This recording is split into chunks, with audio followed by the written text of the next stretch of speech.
Друзья, всем доброе утро! Мы продолжаем наше путешествие по региону Эмилия-Романья, и сегодня мы приехали в Равенну. Всего час на поезде от Болоньи, и мы находимся в бывшей столице Западной Римской империи. И наша первая остановка – это базилика Сан-Франческо. Сейчас это место неразрывно связано с поэтом Данте Алигьери, автором божественной комедии, похороненным буквально в 2 шагах отсюда. Давайте зайдем внутрь. Несмотря на то, что церковь сохранилась еще со времен Данте, тогда у нее не было одной главной особенности. Видите вот эту толпу вдалеке? Все они пришли сюда, чтобы одним глазком заглянуть в маленькую Атлантиду. Давайте заглянем и мы. Эта почти тысячелетняя мозаика оказалась под водой из-за грунтовых вод. Со временем пол ушел ниже уровня земли и получился каменный бассейн. Даже золотые рыбки плавают. Теперь мы снова выходим на улицу и направляемся к могиле Данте Алигьери. Из-за политической борьбы поэт был изгнан из родной Флоренции, и именно здесь, в Равенне, обрел последний приют. Я вот сегодня узнал новое слово, это слово «кинотаф». Так называют могилу, в которой не похоронены останки человека. Странно то, что Данте родился во Флоренции и, казалось бы, мог быть там похоронен. Там как раз таки находится тот самый кинотаф, а настоящие останки именно здесь, в Равенне. Поэтому, если хотите дать дань уважения поэту, есть смысл посетить и это место, и Флоренцию.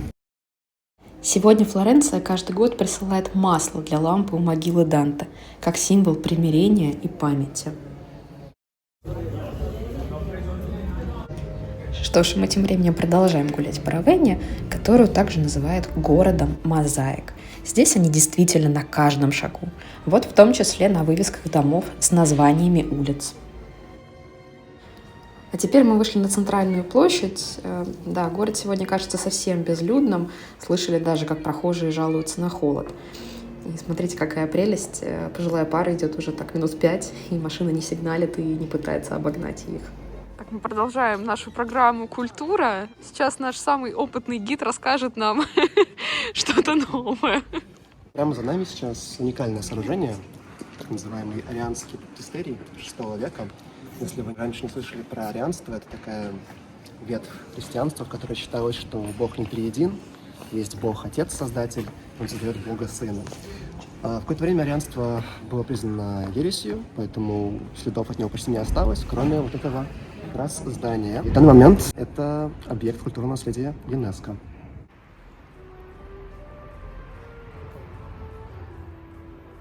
Ну и, собственно, как в каждом уважающем себя итальянском городе, в Равенне также есть своя падающая башня, которая была построена в XII веке очередной благородной семьей, которая хотела показать, что она очень могущественная и богатая.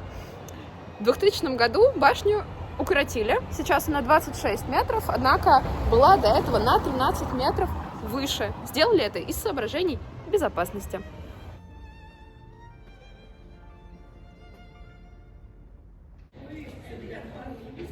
Идем дальше в церкви, охотиться на мозаике. У нас обеденный перерыв, все закрыто, но минут через 10 должна открыться вот эта церковь, куда мы с вами вместе и пойдем. Мы не знали, что, оказывается, билеты в большинство церквей стоят денег. Вот, за двоих мы отдали 25 евро, нам дали вот такую карту, такой красивый билетик. У нас остается буквально 2 часа для того, чтобы пробежаться по 5 основным церквям Равенны и посмотреть, что же внутри там прячется. А теперь здание перед нами — мавзолей Галлы Плацидии. Эта женщина была сестрой первого императора Западной Римской империи и фактически правительницей государства. Следующий пункт – базилика Сан-Витале. Мы заходим внутрь и оказываемся в важнейшем памятнике византийского искусства в Европе. Этим фрескам и мозаикам 1500 лет. Цвета и детали завораживают. В центре композиции – агнец, окруженный ангелами. Символ искупительной жертвы.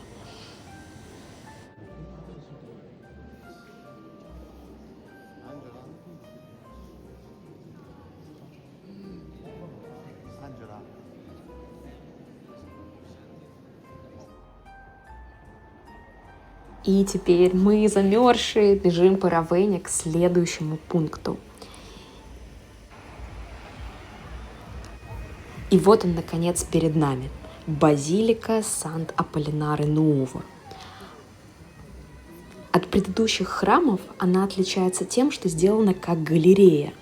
На стенах изображена процессия мучеников и мучениц перед Иисусом и Богоматерью.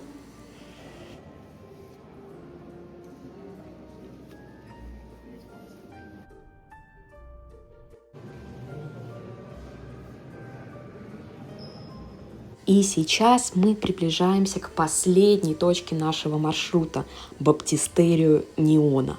Сначала перед нами открывается вид на кафедральный собор Равенны, а справа уже виден и сам баптистерий – небольшое восьмиугольное здание V века. Пока мы стоим в очереди, можно заглянуть внутрь через окошко. В центре баптистерия древняя купель, где когда-то крестили взрослых людей полным погружением, а над ней на куполе уже знакомый сюжет крещения Иисуса Христа. Похожий мы видели в Арианском баптистерии.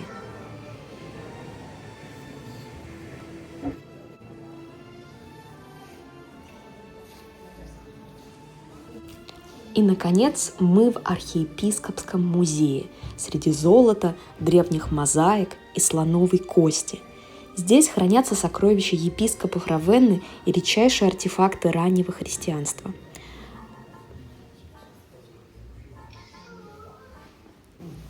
Вот, например, такой трон из слоновой кости VI века.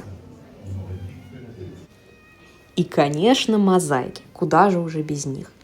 Самый неожиданный образ, сейчас мы его с вами увидим, это Христос-воитель. Не страдающий, а побеждающий.